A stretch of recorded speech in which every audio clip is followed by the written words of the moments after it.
What's going on, everybody? Sam and Cody here from the Finals Central, and welcome back to Around the Arena. This is episode 5, and today we have a ton to talk about, including Season 6.6 update, which is our largest update this season, along with our thoughts on 6.7 and how there's not a lot there. We're going to talk about Arc Raiders, we're going to talk about other games, we're going to talk about ProHubs and ProHub playoffs that are coming up. So there's a lot to get going. If you guys aren't aware, we do have a Discord. We have a ton of really cool things going on and a ton of things planned.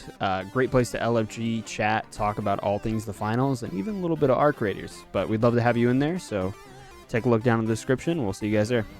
Yeah, along with Discord, we do also offer channel memberships. I won't go into too much detail on what that entails. As always, you guys are not required. We're not asking for your money or things like that to support the channel, but if you do want to throw us some extra love, consider joining the channel. You get a lot of cool perks and things like that, especially some Discord specific stuff. So check that out. All the information will be down below. And the final announcement we have for you guys today is there will be a watch party VOD for the ProHub playoffs. We are recording this on Friday, but tomorrow, which would be Saturday, we will be doing a live watch party watching the NA ProHub playoffs, where we watch the best of the best finals players compete in NA to get their chance on the global stage. So check out that VOD. It should be live here on the channel. And yeah.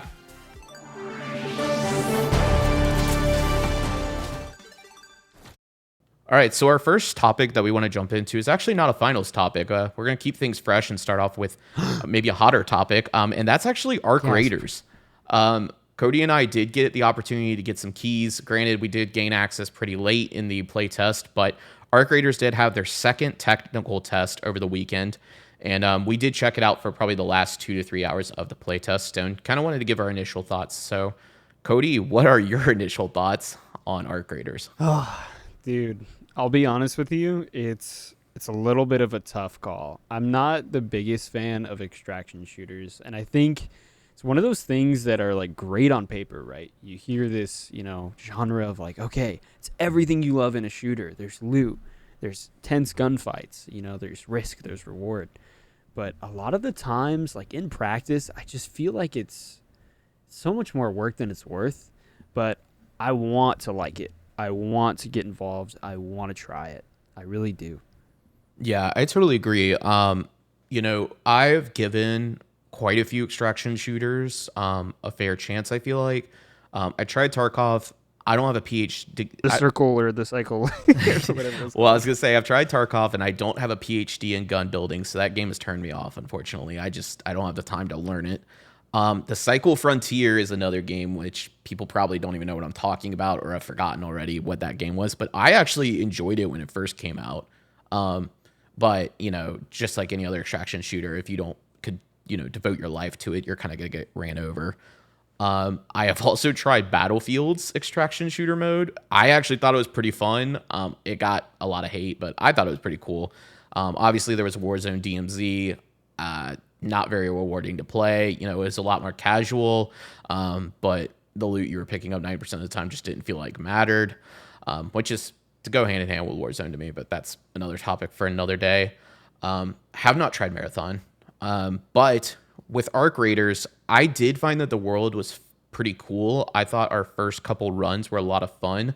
But the moment that the game didn't suck, but definitely turned me off was that moment where we just right at the end got rolled by a team that just, you could tell, had been playing all weekend. And they were super geared. We had put a ton of damage into them, and it just felt like we were doing nothing, and they just ran over us and ended our run. And if people are already running over us like that in 3 days, granted we had played like 2 hours beforehand, I don't know if I'm gonna be able to devote my life to that game to be able to keep up after people played for 3 or 4 months. So yeah, that's just the problem, right? Is how do you make loot feel worth it, but also not game breaking to newer people or people that aren't playing as often? And that's just my issue that stems from extraction shooters as a genre. It's kind of like you said, you have to be devoted, and if you aren't devoted, you're gonna fall behind. So now I have to wait 3 months to get involved in the game again because I'm waiting for a reset. It's just like, I don't know. Yeah, exactly. And the other thing is, Marathon, obviously, if you haven't heard, Marathon's doing like kind of level locking in a way when it comes to the instances of the raids. So ideally you're you're playing against people who have been playing the same amount as you. They should be around the same player level and things like that. So ideally, loot is kind of on par with each other. And I think that's a great approach to go. And I think that's what an extraction shooter needs for some people like us who are playing a variety of games or just not devoting our life to that game. The problem is, I don't know if Arc Raiders is going to have the player base to do it. I mean, we're seeing how the finals is doing right now. It's keeping above some other, I would say non-AAA titles like Fragpunk. That's the one that I constantly refer to, but those are the two that were kind of hyped this season at the same time. But when you're comparing Bungie to Embark, there's a lot more of a player base over on the Bungie side than there will be on the Embark side, even on day one, even though a lot of content creators seem to be enjoying Arc Raiders more. So time will tell. I would love to see level locked instancing in Arc Raiders, but whether that's going to be a reality or not, I'm skeptical. I think the amount of players is going to really have to determine if that can even be possible. Otherwise, you're going to be stuck in an infinite queue forever. I would even love kind of what it seems like they might be moving towards is the area-based, where you can't get loot unless you go to a certain map, and that would work. It's not perfect. It's not as great as Marathon, in my opinion, in terms of system, but being locked to certain loot in certain areas, which are only accessible at certain parts in the season, might be solid. It might work. I mean, if you can only get, green guns in the first area and you want to go, I mean, I would even be down, hey, you can't take higher than a green gun into this area. It's like, I think that's the big problem with so many of these games is, you should be allowed to sweat your head off and get this crazy OP loot, but there has to be a limit on what you can do with this thing. I mean, it's just going to ruin the population otherwise. Yeah, you actually bring up a good point. That actually reminds me of another game that maybe they could apply some logic to, and that's Final Fantasy XIV, the MMO. So what's cool about that game is if you wanted to check out like a lower level dungeon with your friends or things like that, you can't like power level and carry them through it. The game actually locks down your abilities to the level of that dungeon. So say a dungeon is rated like levels 7 through 10 and you're playing like a paladin class, which is gonna like I don't know, like is up to like level 50. I don't remember all the levels. It's been a while since I played, but the idea is you actually wouldn't be a paladin class anymore. You would be gladiator or whatever the tier was beneath that. And that could be something our creators could introduce, like you said, like even have like a Destiny light level-esque idea where it's gauging the amount of power your gear is and loot that you're bringing in, and then it's basically like you're above the threshold, you can't go into this instance with that much gear. You need to tune down basically, or you need to go into something where you can tune up, and I think that would help. But again, I don't know if that's something they can introduce yet, and it's going to be interesting with the amount of players starting out to see if it's possible. Hot take, and this is a very hot take, but I'd actually love a mode, and this would make extraction shooters a lot better for me. And it's like, at this point, you might be saying, Cody, just go play a Battle Royale. And you might be right, but I hate Battle Royales. I would like a mode, which is just the Battle Royale mode, I guess, and you go in with nothing. I mean, I know it's just a Battle Royale, but they play so much differently. Like, when you think of Apex or you think of Fortnite, those are so much different games than something like Arc Raiders, which is like, over-the-shoulder, slow, not clunky, but slow. And more tack shooter-esque where, if I could go in with just my raw hands and, make guns a little prevalent, pistols, and then, I would like that. I don't know.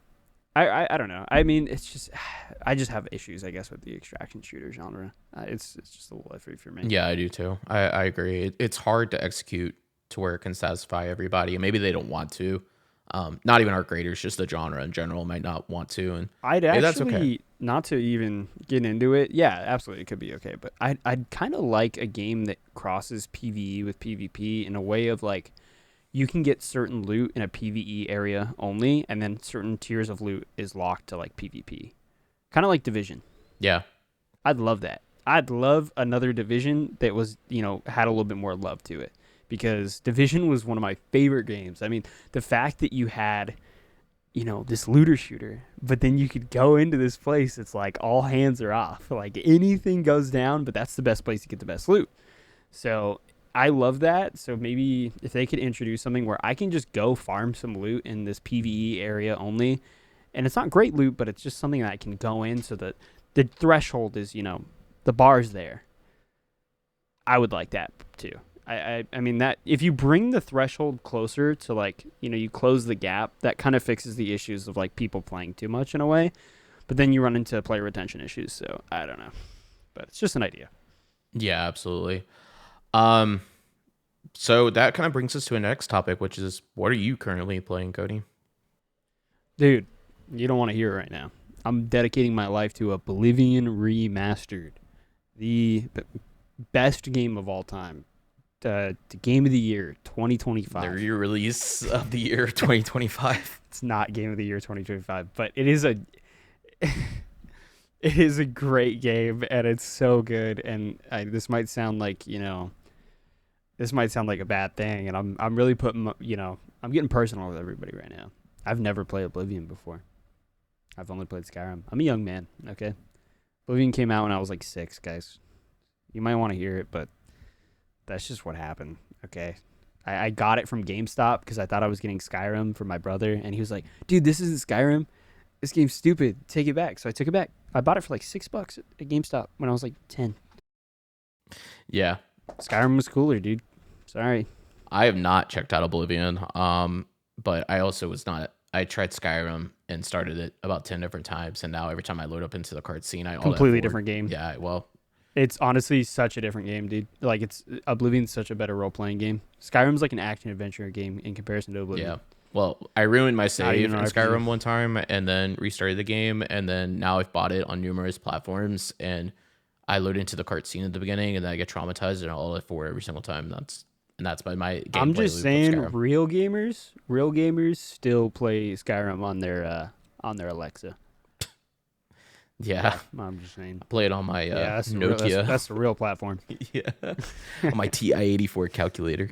Dude, if you're not playing Elder Scrolls Mobile, like that one that you like would drag up and down, God. like swipe up and down to play, you're not a real gamer.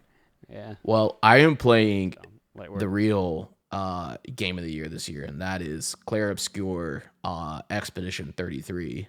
And that game is some heat. Some absolute heat. And I do not like turn-based combat games. But this game, my little ADD brain saw clips on TikTok of people hitting flashy moves and stuff, and I said, this is sick. And then I went into the menu, and they were like kind of warning about the difficulty a bit in the menu, and I said, I ain't weak, and loaded up on like normal. I'm not even playing on a hard difficulty, and I got my cheeks clapped numerous times, and I said, oh, we play an Elden Ring apparently. And yeah, that game's combat is crazy. Okay, look, I think you bring up a really great point, but you're not a real turn-based gamer if you haven't played Sonic. What is it? Sonic Chronicles: The Dark Saga for the DS. That was one of the best turn-based games of all time. Well, I am not a turn-based gamer, so yeah, you are right. You haven't played it, so I can tell. Yeah, just saying, I can tell. You're right, but dude. Yeah, Expedition. And let me tell you, they kind of, if you think about it, like Expedition 33 kind of stole the whole flow from Sonic Chronicles. I mean, when you go in and you attack and you have like the quick time event, that was in that game. Dog. Okay, and that game came out forever ago. So, dude, I'm telling you, I think I can't wait for you to get off. I'm just saying there might be a lawsuit. I can't wait for you to get done with the Oblivion grind so you can get on this grind and then you devote your life to it. Because my God, dude, it's so good. The only thing I'm getting on is Elden Ring, whatever it's called. Night Rain. It's Night Rain, right? Is that the name of it? Yeah, and it comes out real soon. I don't know if that's gonna be it. I'll be real. Dude, you're tripping. It's like a roguelite, isn't it? Or roguelike as well? Yeah, it's everything I love. If you put roguelite in front of anything, I'm excited. True. I don't think it's gonna have like the Elden Ring. I think like it's not gonna feel like Elden Ring. You know what I mean? And like, I think it absolutely will. Oh, really? They're very good at keeping that. Yeah, I promise. It's very good at what they do. I've been keeping up with the playtests and everything, and everyone's very happy and enjoys it. There's actually it's better than Elden Ring. Really? They've been doing a lot of changes. Yes. Okay. There's a lot of great changes, and I will say that if you took me to a restaurant and it was a roguelite, I'd be hyped. Put anything, make it a roguelike, and I'll brush. All right. Well, last thing before we actually jump Slip. into the game that this podcast is about, and that's After the Storm, because we want to talk about roguelites real quick. That game's also gas. And that's what's called, right? After the Storm? Is that what it's called? I thought it was Something the Storm. It's against the storm. Dude. It's a city builder roguelike. It's so good. Yeah, that game is also fire. Listen, this is just straight up an ad at this point for Game Pass on PC, which is a whole another topic that we had earlier this week. Dude, we can't give them it for free, dude. We're trying to leverage it. Dude, it is for free. If you have Game Pass, it practically is free. It pays for itself tenfold. Yeah, that's a conversation we had earlier this week. But it's just like, if you're on PC and you're not having Game Pass, you're throwing right now. There's just too much good things on Game Pass to not spend that money. I had to buy Finney Game Pass, dude, and he was like, I don't have it, and I was like, Finney was like, I haven't really tried any games outside of a small handful, and we said, oh, well, we're gonna expand your horizons. Here's Game Pass, and now he's playing Expedition 33, and he's like, I've never played a turn-based game, and this game is sick. I was like, I'm telling you. I was like, if it could get me, it can get anybody on board. So I just honestly, well, let's move into the important things. And there was a pretty big patch. Yeah, not that long ago. There was definitely not the most recent one, but the one before that. 6.7 is not even worth talking about because it's not even a patch. But 6.6 is a patch, and that is worth talking about. So let's jump into it. 6.6 is the mid-season patch for the finals. We are actually over halfway now through the season, which is kind of crazy. It's gone by extremely quick. We've gotten a lot of stuff throughout the season too, which is just crazy. But let's start with the first biggest topic, and that is the Nullifier, which is, if you're not familiar, the stun gun has been reworked and has returned, except it's not a stun gun. It's not at all what we thought it was going to be. It is a gun that essentially phases you out of the game, your opponent, out of the game for I'm quite just a few saying, seconds. I want to interrupt you real quick because it's really important. The fact that you can't shoot your teammates. Yeah. So that's, I put this down and I want to get into the Nullifier for a bit because I think it is a weird implementation. I just don't think it fits at all. I've been saying, and this is I think a lot coming from a light player, that I don't think the Nullifier fits the light's abilities. And I was arguing up in the Discord. Okay, a little bit of advertise. You can argue with me in there because I will. We're going to the battlefield. Bring your helmet. You can catch them between Oblivion sessions at least, but yeah. Yeah. If you get me between those, I'm all fired up because I've been exploring my little head off, and now I have a bunch of things to talk about. Let me tell you. I'm just saying it does not. I think it belongs on medium, and right there you're hearing the melee, ledge grab audience. Yeah. When you say that, he's like gasp. He wants it on medium, more things on medium, and I mean it gets back to what we talked about. Is like everybody has this idea of what the game should be and what role does what. But to me, I think if you added it where you could affect your teammates, I think it'd be really cool. I think it'd be a great support oriented, sort of thing. And I don't know, it'd be so cool. Like imagine, let me, nullify my light player and let them go get behind the team or just run into the team. What are they going to do? Shoot or him? get out from the team for free. I think that's so cool. And I think the light, I don't know. I don't think that fits the light's playstyle as much. I agree. Our previous episode with Waltz, which if you haven't checked that out, check it out. But that's where we talked about all things esports and pro play and high level play in the finals. We talked about how the light players are essentially the recon players these days. I mean, high DPS, of course, they're meant to get a lot of limbs. That's their job. But the other part of that job is to help scout out enemies and kind of get intel. I mean, you have sonar grenades starting to become more and more popular again. Cloak is obviously still prevalent, even though it got nerfed. There are so much tools for you to be away from your team and to scout things out and then come back and basically report it and help your team fight afterwards. So Nullifier just doesn't fit that. And there's there's one other point I want to really make, and this is the one I've hammered on since I saw the rework even teased or leaked, I guess you could say. So the sword nerf, right? That was super controversial. Everybody was mad. Well, everybody, meaning like sword players, were mad. I mean, we were mad about just the implementation. We thought it was very harsh the way that they went about it. There wasn't much community insight, I felt like, to it. Still things haven't like fixed that. it, by the way. Uh, Like they well, fixed the they fixed the ghost thing, but they still haven't fixed the nerf. They said that, oh, we were gonna, once we fix it, we'll come back to it, and they didn't. so They just that kind of yeah, left it. that's exactly what I was gonna get to. Is like they fixed phantom striking in this patch, which good. I mean, that was an exploit basically. It wasn't hack. Um, but the thing is, they justified the nerf, right? Which is a heavy nerf. They justified Also, it by saying that lights I were want getting. to add this real quick. Sorry, is that on top of that, they disabled the stun gun, and instead of nerfing the stun gun, they disabled it, right? And in this situation, they nerfed the sword when they could have disabled it. Yeah, So I just wanted, I know I interrupted you, but I feel like that's an important thing to quantify. Like, yeah, no, they that's could have actually a great nerfed the point. stun gun, and they disabled it, but they didn't they didn't disable the sword. They just nerfed it. Yeah, Because of that, like, which to me makes no sense. Like, those are two very similar situations, and you went completely different like routes. I don't know. yeah, no, I totally agree. That's a good point. I actually didn't even think about that, but yeah, they should have just disabled the sword. The sword has an exploit, and everybody's complaining about it. They should have just disabled it. Right. But the thing is too, like their justification was okay. Lights are being one shot, and they don't like that. Fair. Nobody likes being one shot in this game. Granted, I light is definitely fragile. Whatever, you can, I think, be one shot by the SH-1200 as well, but to each their own. But they said that because the stun gun was out of the game, that lights typically relied on the stun gun to help counter the sword players and keep them from getting one shot, right? So my thing is this, okay?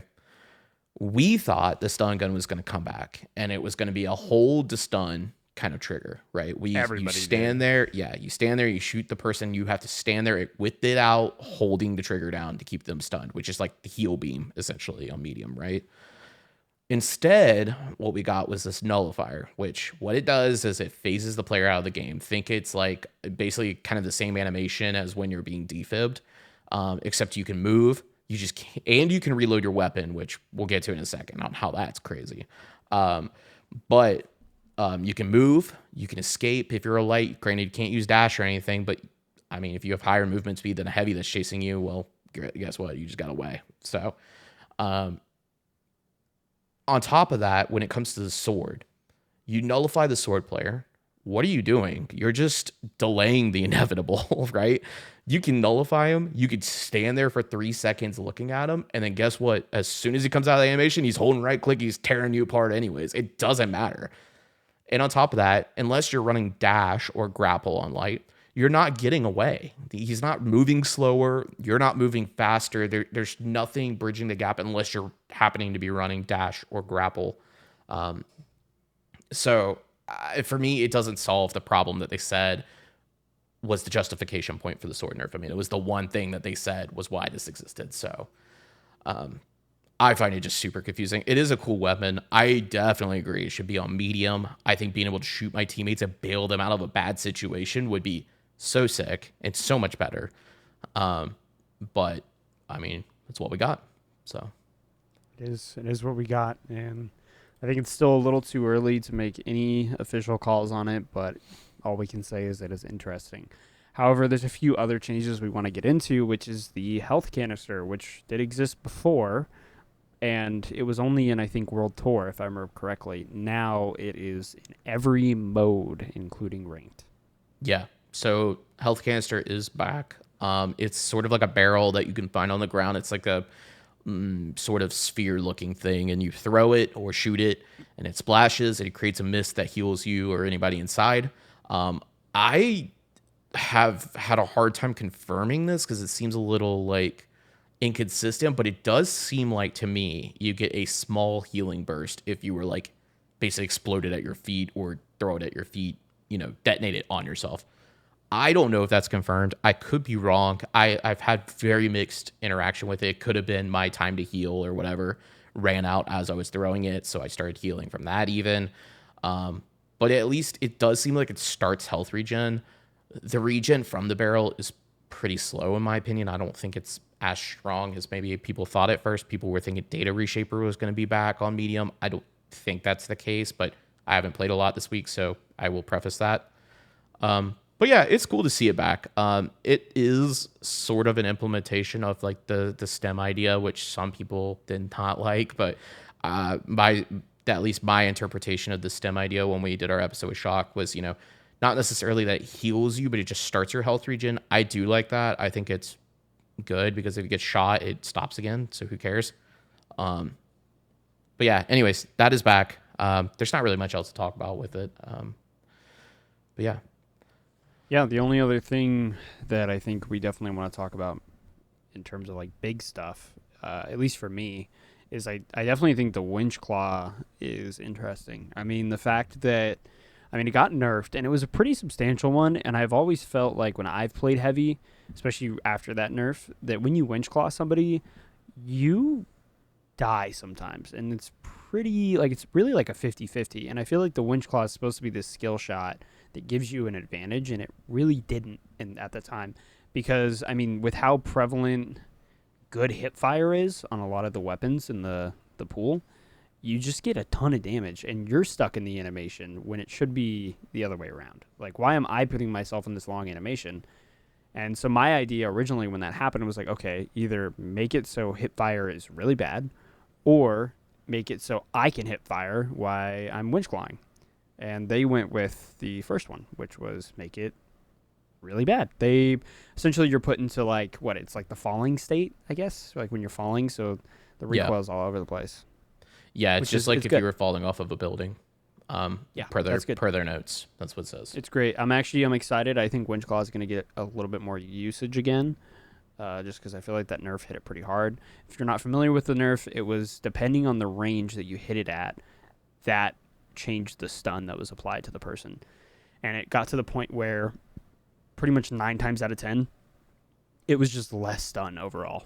So it really was like you get stunned for a millisecond, and it's like, okay, I'm just going to shoot you while you're pulling me. It was ridiculous. Yeah, it was, especially if you hooked a light. Like, granted, if the light makes it to you and you're running sledge, like, you were dead, but it did give, like, lights especially a chance to live. Dude, honestly, 9 times out of 10, I would get pulled by a Winch Claw, and they even had a sledge, and I would just dash right out of it. Because, fun fact, you could dash while being Winch Clawed now. Because the stun didn't exist. Yeah, the stun didn't exist anymore. You could just dash, and it was like, it was so useless. It was really cringe.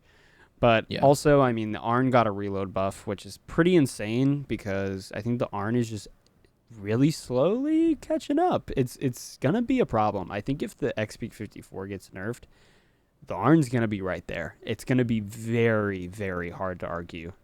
It's slowly getting these tiny little tiny little buffs, and then it got that huge buff, not that long ago, and it's slowly tacking on. It's already really close. There is absolutely an argument to make to run the Arn. It's a little bit of a tough argument, but it's there, and it's only getting easier. The change that the Arn needs is just how the flip mag works. Everybody has said it in our Discord. Everybody agrees that on the first mag, it does not matter if you shoot one bullet or you empty the mag. When I press reload, it should do the fast reload, and then the second one does the slow reload. It can be a even slower reload if they want. If they're worried about balancing, just make the second reload like really slow. But that first one just is so in the midst of a fight, especially if you're playing light where you're so fragile. Almost. Yeah, if you're so fragile, you know how hard it is to think about the fact that, in this heat of the moment when I'm dashing away and needing to play quickly, I'm not thinking about the fact that I need to shoot the last 3 bullets out of my gun because it's faster to reload than it is if I just go ahead and do the normal reload. It's just silly. So, and the same is true with the repeater. This is another take that people have given, which I agree with, is if I have space in the repeater for 5 shots, do the speed loader. It doesn't make any sense that I have to empty the thing, then do the speed loader, then reload on top of it. If I shoot 7 rounds out of 12, then let me speed reload the last 5. It's either that or make it an option. Make it an accessibility change or something, which I'm all for.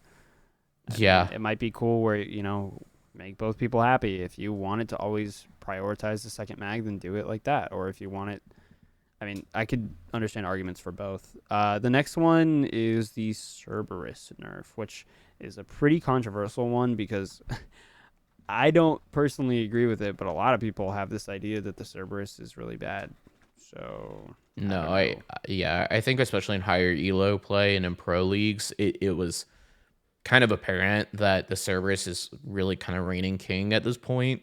Thing's insane. Yeah, unless you're running the FAMAS in just certain situations. I mean, medium's a situation with the weapon that you can choose, but the Cerberus does pretty reign supreme. So in my opinion, this is a great way that they went about this.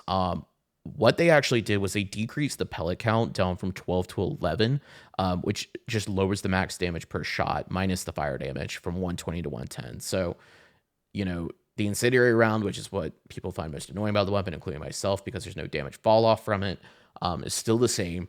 But instead of just doing like a base nerf that just feels terrible, it actually just lowered the pellet amount. They also made the spread a little more predictable, apparently. So it still actually kind of feels the same as far as hit reg and things like that, but it's just doing ever so slightly less damage. And I think this was a great way to go about it. This was a small, minor nerf, but it's a little, it's a little bit noticeable difference, which I liked a lot. Yeah, I will just say real quick that I'm a strong believer that I don't like DOT in any shooter. It's not a fun mechanic. It's not cool. I don't like it. And especially when you give it to something as easy to use as a shotgun, it's even more crazy. People in COD didn't like it either. Everybody hated the incendiary rounds. It was broken. Yeah. Because you can just stack DOT with no fall off because DOT doesn't have fall off. You're on fire. Yep. Yeah. I agree. I mean, I think there's no way that you make the fire damage actually feel good. Like, make it to where if you die to it from ticking to death, that you're like, oh, that's okay. Like, I think it's rage inducing every single time. Yeah, it feels terrible every single time. Like, and the thing is like gas, right? I can run out of gas, but if I get shot with the Cerberus, I'm taking that fire damage whether I like it or not. Yep. That's the thing. Like, the gas, you can argue that, oh, this is my fault. But someone shooting a shotgun at me and catching me on fire is not really my decision. It's not. Yep. Exactly. So, into that, another nerf was the FAMAS, which I'll just let you speak on that. I was not surprised. The range on that thing is... No, I'm not surprised. It's probably deserved, even though I've become a FAMAS main. I know I was a FCAR main when we started this channel, but FAMAS has been... I get it. I get the hype of that thing, man. Sliding around a corner and I hip fire a light straight to the head and then to the body and they're just done. Like, it's crazy. But yeah, one of the things about the FAMAS that made it so ridiculous was the range. I mean, it just, like, even against Pike players, it just ripped people. FAMAS range is nerfed. I'm seeing more Pike play on like Bernal and Kyoto now. It's fine. It feels good. I don't really have a problem. I don't think I play at a long enough range to where I really notice a huge difference, but I do notice it. It still feels viable. It's still greatly tuned. It's still strong. I can't run it. I cannot choose to run the AK over it. The FCAR is debatable at best, and a lot of times I find myself in World Tour at least switching back to FAMAS when I'm on the FCAR, but yeah. So the only other thing that they added, well, there's a lot of other things, but we're not going to get into all of them. If you want to read the patch notes, we'll have them in the description. We also have an entire video covering it. But the last thing that they added is partying up in the practice range. It's so close to being perfect. It's so close, except for no friendly fire. So for content creators, one thing you would want in there. Yeah, exactly. So for content creators like us, we saw this in the patch notes and we were like, oh, sick. We can finally go in and shoot each other and calculate how many bullets is really doing how much damage rather than looking at a dummy, a dummy's hit marker or health bar. Sadly, that's not the case still, but it's cool that I can, I guess, hang out in there with friends. Hopefully they enable friendly fire so we can start 1v1ing or something. I don't know. Yeah, I guess it's cool. I mean, I don't know. To me, the one thing that would be useful for, they didn't add, which... Whatever. Yeah. For us specifically, it would help a lot. I'm not really sure who uses the party up rather than just not wanting to wait on your friends, and you can at least throw yourself in there while Cody goes to get a snack or something. But Like I genuinely don't. It doesn't really add too much for us at the moment, in my opinion. Right. So into that, we're gonna talk about the ProHub split too. Yeah. I think So you're keeping up with that. So go ahead. yep. So ProHubs had two splits. They called them play days. It was twice a week where they would play a series of 4 maps against 3 other people. Every team would in a rotation. So that has wrapped up. We did our first ever watch party here on the channel to cover ProHubs, and we spectated the last play day. And of course, Team Bricked, which consists of STN, Busy, Stooge, and then Sloth as well, it looks like, as a reserve. Absolutely dominated yet again. If you guys aren't following ProHubs, this team, I don't know what you're going to do to shut them down. They're just too good at this moment. I feel like they're a league above. It's going to be interesting now that we're going to playoffs, which is a different format. It's not normal cash out. Instead, it's 1v1 or 3v3, however you want to call it, but one team pitted against the other. Kind of similar to the final round of World Tour Ranked. It's going to be interesting to see if this team kind of gets balanced out a little bit compared to other teams, but at least in cash out, I mean, these guys are just unbeatable, I'd say. They won by 20 to 30K margin at least every single map, and that was for multiple play days. So I'm not sure what people are going to be able to do to stop the domination from them. I don't know if it's going to become, Grand Cash Out's not the mode anymore, but if it was, I would argue you start griefing them. I don't know. But it's going to be interesting to see as we go into playoffs how they stack up. Interestingly, though, after talking with Waltz, I noticed that there was basically no use of the minigun, at least on NA. And that was after us having a conversation saying that we thought that gun was basically the meta. So that was very fascinating. The sledge is seeing a lot more usage, which we thought at first that was kind of, that was kind of a busy special in a few other players, but sledge is gaining a lot of popularity, and especially in ranked play, even not even in pro hubs. I'm seeing Useful sledge with everywhere. the environmental damage, being able to just quick break a wall. It's like a DMAT on heavy. It's pretty crazy. It's I don't know what happened, but it is just skyrocketed in popularity. And then the other thing is the SA 1216, which actually arguably got nerfed in 6.6. It got nerfed in the beginning of season 6, from what I know. Yeah, and they changed some of the they added some quality of life stuff, which I'm not a heavy player and I don't use this weapon much, so I've tried it in TDM and it feels good. But I can't really talk to how it feels now versus how it did.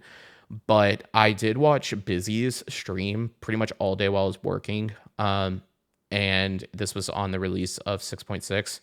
And also just to prepare for the play day and the live stream and things like that. And dude, he fried with that thing, the SA 1216, all day long. And if he wasn't using that, he was using the sledge. I did not see a minigun come out one time on his stream, and then I didn't see it come out one time during play day from like pretty much any team. I don't know if one team did and I just wasn't paying attention enough, but I didn't see it. So that was fascinating to me. But maps were really entertaining. Obviously, like I said, the series with Bricked is, we basically were chatting with chat the whole time because there weren't really much to write home about. It was pure domination. I will say, though, XP54, speaking of domination, is a problem. That thing is ripping people left and right across the map. Even with the ARN getting buffs, XP54 is just king supreme right now. So yeah, it's pretty unprecedented.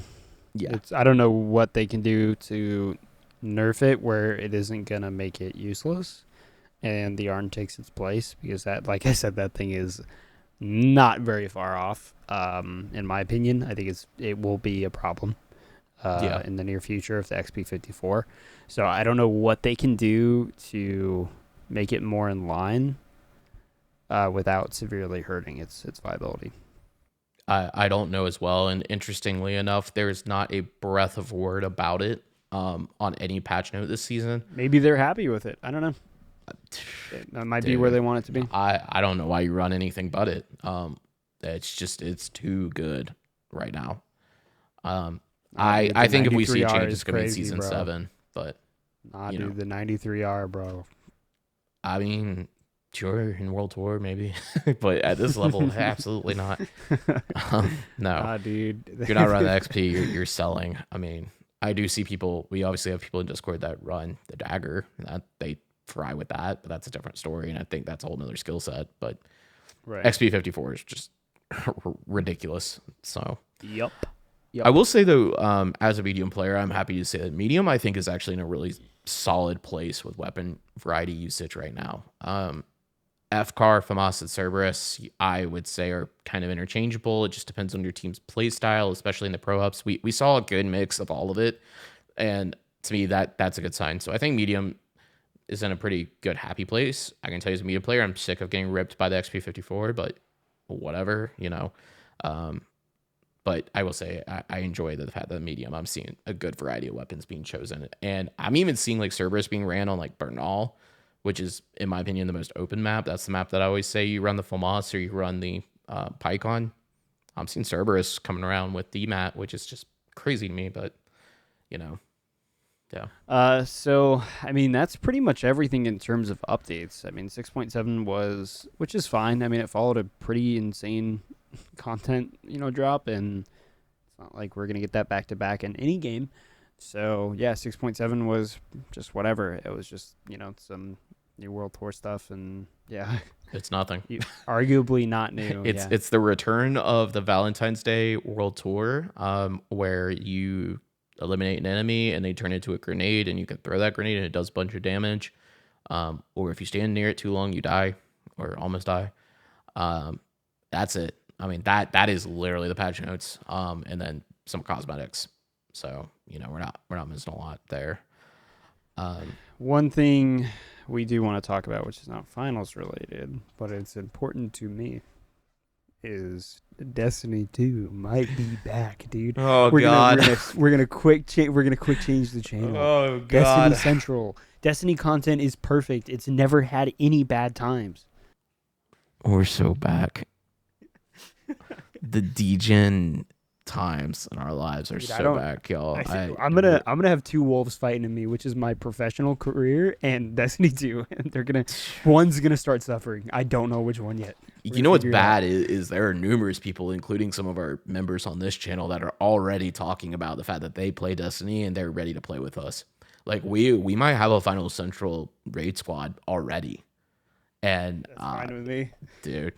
I've been waiting for this. I've been waiting for this my whole life. Sam knows I'm the sweatiest D2 player. Oh my God. Sam knows I'm the sweatiest D2 player around. We joined a Discord back when we got into it. I got so into Destiny that I was in like the cool kids club version of our server that we were in, and I got so nerdy. I had I don't know. I've always been obscenely obsessed with Destiny. I had like almost 4,000 hours in 1 year on Destiny 1, which don't do the math. It's half a year.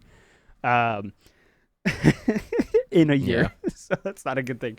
But yeah, I mean, it's just, it's such a cool game that continues to make a ton of mistakes and not use it to its full potential. But now there's lightsabers, Sam. There's lightsabers in my video pulled the games. Fortnite. They saw the Fortnite season dropping, which is just straight up Star Wars, and they said, sign us up. We're in. And that might be Granted, the move. It makes a little more sense, if it's just a sword skin or something, fine, whatever. But it's going to be, it looks pretty cool. I think the one question that I haven't really answered, but I haven't done enough research yet. It's been a busy week for me, but is this the Frontiers update? Is this the update that, I know that the new UI is in for like the launch, but this is what Codename Frontiers was, what is right? it? What is it? What's the DLC called? 9... I don't remember. Anyways, that one is the Frontiers update where we're going to be getting Dark Matter, like subclass or whatever, and all that. Okay. So this is officially the new step into what would be Destiny 3, but in the Destiny 2 engine. Okay. So with that, that's cool. Love to talk to you guys about it in the Discord. Outside of that, we don't really have a ton of other things that we have to talk about finals. It's just been a slow couple weeks, guys, unfortunately. But a lot of things are coming in the future, which is a great thing. Is there any other games you're going to check out in the next few months, Sam? What are you thinking? I have pre-installed Doom Dark Age actually, which I'm not a huge Doom Really? player, but I tried to get into Doom Eternal. You probably remember like a month or two ago, Hmm. and it does not play nice with modern GPUs and CPUs. Right. It constantly crashes, and the same is true with Yeah. the Doom 2016 or whatever it Are was. you a Borderlands guy by chance? Mm, I'll play it with some foamies, but I ain't playing it alone. I own every single one, It including Tiny might Tina's. be that might be fun. Might be fun to play Borderlands 4 with a group. Okay. I But I'm just not a big fan. I will say I'm not a big fan of I'm not a Borderlands. huge Gasp, fan he likes either. Destiny, but not Borderlands. What? I think the world in Borderlands is unappealing to me a little. I think like it turns into a lot of like I just drive around and don't see too much, or I see enemies I could just avoid all the time. My Which is my issue problem with with it. Borderlands was, and this is gonna hurt some feelings, is that I was 10 when or I might have been 12, whatever. I was really young. My friend was like, "Dude, you gotta play this game with me. It's so cool." And we played it, and he was like laughing and giggling, and I'm like, even as like a 10 to 12-year-old, the jokes were not funny. I'm like, Yeah. dude, the humor is not hitting for me. I'm Yeah, sorry. it does not hit for me as It's well, like, and it's been that way. I will say Tiny Tina's I actually kind of enjoyed. I thought it was a pretty fun change. It's kind of a D&D-esque feeling, and I thought that game was yeah. pretty fun. I haven't finished it. I was waiting to play with a friend, and you know how that goes. But that was a pretty cool one. But no, Yeah, I I'm remember not like very the stoked for it. first.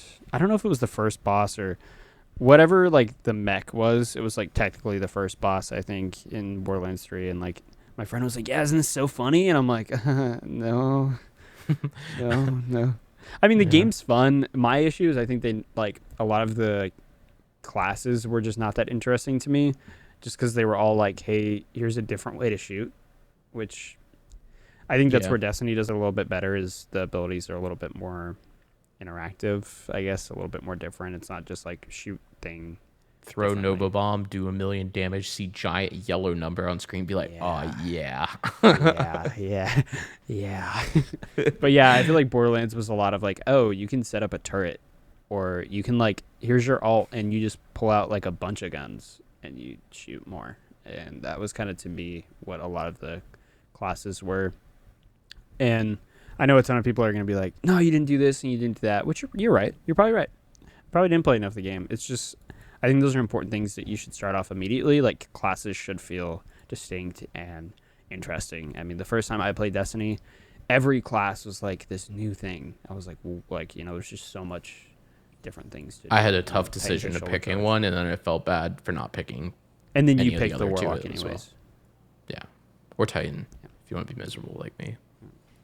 I don't know. I played all three back in the day, and it was pretty crazy.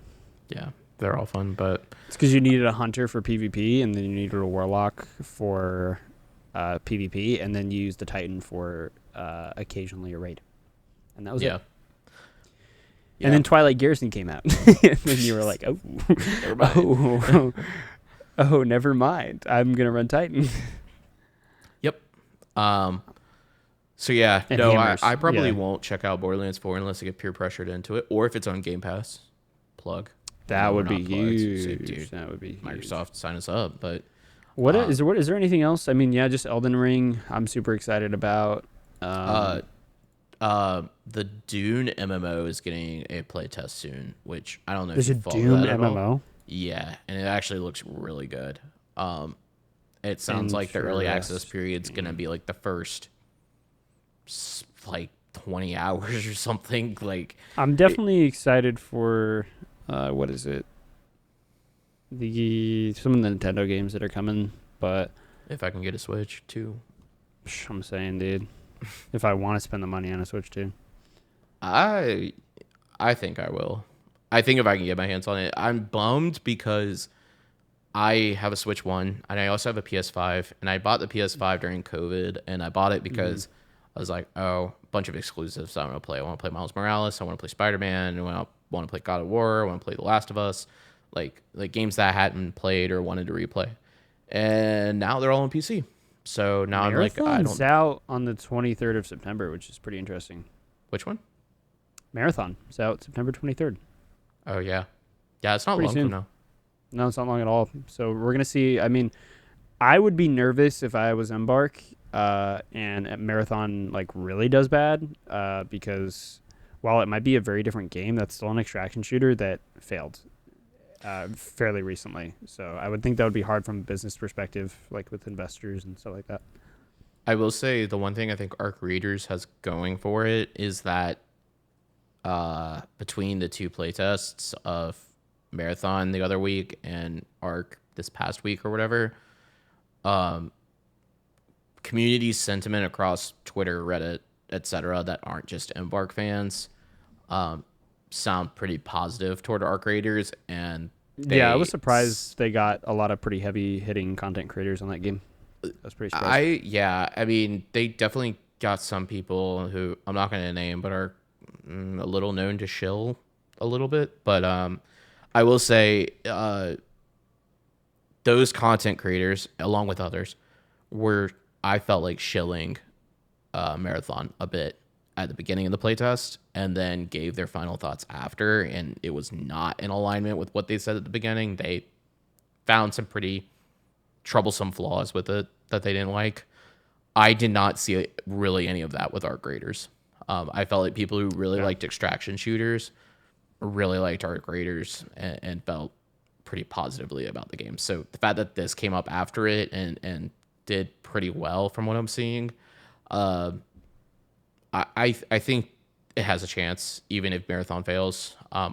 Which I'll just say I don't really feel like Marathon's going to do that well, but that's my take. I think it really depends. Bungie is one of those developers where they'll drop a game that does really bad, but it holds on.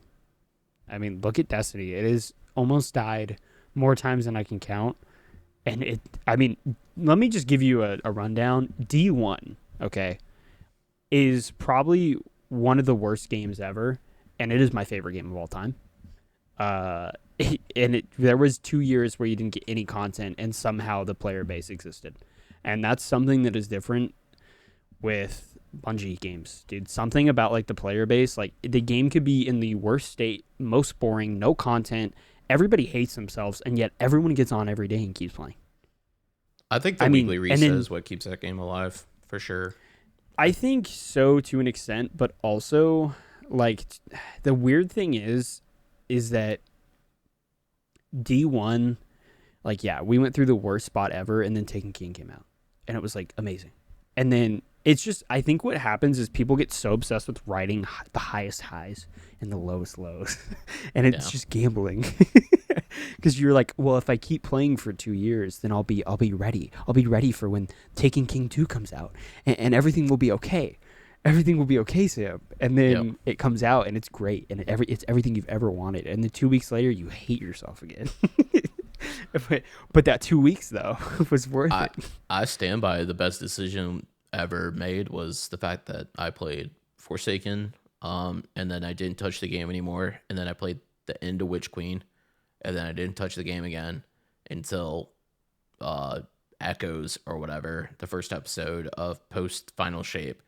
And I had all of the Final Shape I could play through, plus Echoes, coming into the next one that I don't even remember the name of, but it wasn't worth playing. It was pretty stupid. But we came back. Like, we returned to so much content. Like, there was so much to get through. It's great. I actually highly recommend, before the Frontiers expansion comes out, I highly recommend anybody going and playing, because there's so much content for you if you wanted to get into it right now, where you'd be good until that expansion comes out, and then you're going 100%. Right into a ton more stuff. 100%. And there's no sunsetting anymore. People are like, I saw a tweet where somebody was like, oh, they're going to, what about the previous battle passes or whatever? And I was like, you can literally go and activate those and still do them. Like, you just change up your seasonal artifact and go get it. Like, there's so much there. So if you want to play Destiny, join our Discord. There's people in there, including ourselves, that are going to be checking it out, especially definitely soon. I mean, that DLC comes out way sooner than you think it is. It's pretty 100%. crazy. And we didn't even play the most recent episode. I might want to go play Right at the 9, actually. Apparently it's been pretty cool if you want to check it out sometime soon. Sure. Yeah, I check it out this weekend. Yeah, I'm down. Yeah, I check it out this weekend. Tonight, honestly. God. Outside of that, I think that's pretty much everything, right? I mean, Oh, last thing, can we talk about real quick? But I know that we're probably at time. I don't even know what time we're at. spoiler time, spoiler time, spoiler time. No, not spoiler. But, Oh, okay. all that I'm going to talk about, dude. Speaking of being back, Marvel is so back, dude. Thunderbolts is so gas. Good. It's so good. I saw Thunderbolts this past week, and then decided it was time for me to watch every single thing I hadn't watched or stopped halfway through. So I forced myself to watch Eternals because I managed to put it off this long.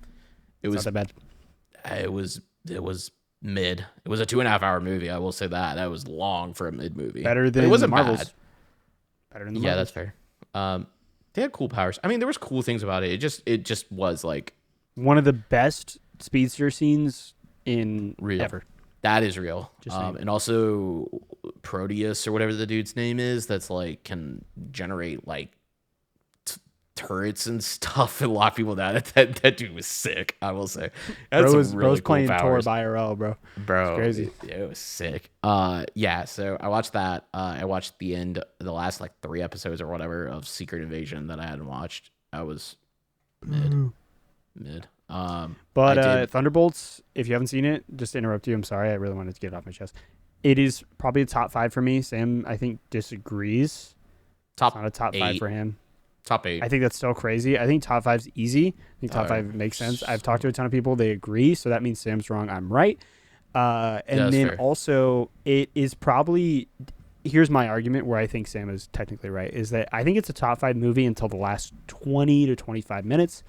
And then the pacing kind of goes all over the place. I think they were like really loving what they were making, and they realized they had to like end it, and they ran out of runtime. And I think they just needed to close everything up, and we're like, we'll address it later in the future. And that's kind of just what had to happen.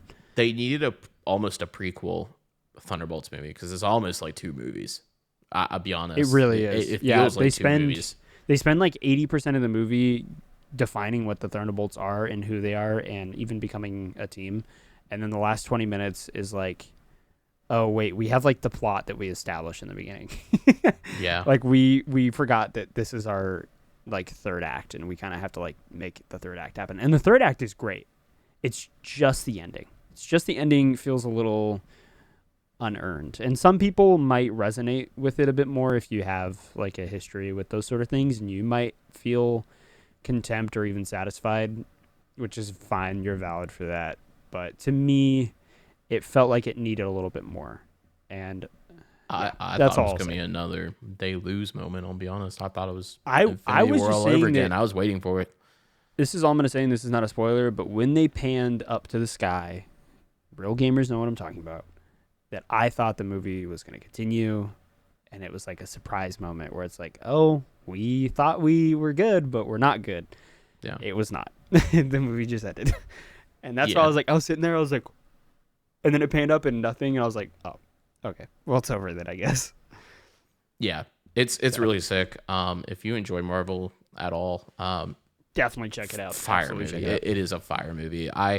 It's not quite top 5. I mean, it's like 6 or 7 maybe for me. There's just some other I can get behind 6.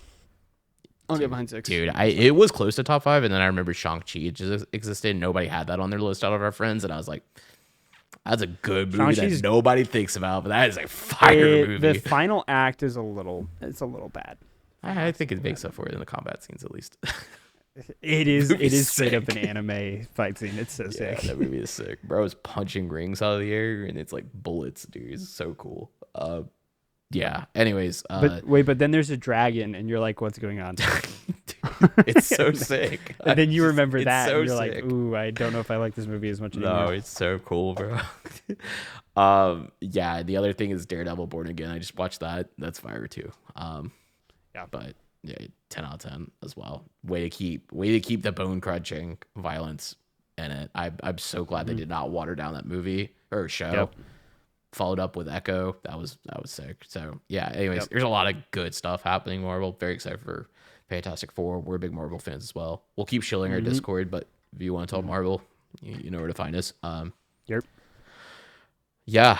Anyways, thank you guys for checking this episode out. I don't think we have any other topics, and I'm sure we're over time.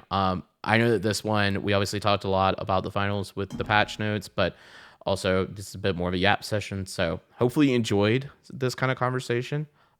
We have talked about maybe doing primo episodes of this for our members, which would be an extra 30 minutes to an hour, probably an hour of us doing more of a kind of yap session sort of episode. So if that's of interest to you, check that out. Make sure you check out the VOD if you're interested of the finals esports, so you can check out the playoffs from ProHubs, our watch party that's happening this week. It'll be up before this podcast, so check that out. Last thing I will mention is I know some of you are asking about putting this podcast on Spotify. I'm looking into it. I promise. I keep saying I'm looking into it. I know we're 5 episodes in, but I got you. I maybe we'll have that done by this weekend. So stay tuned. That way you can check it out at work and not get yelled at. So anyways, Cody, anything else before we go? No, I think that covers everything. Honestly, I think you nailed it. All right, sick. Well, thank you guys so much for watching again, and we will catch you at the finals. See ya.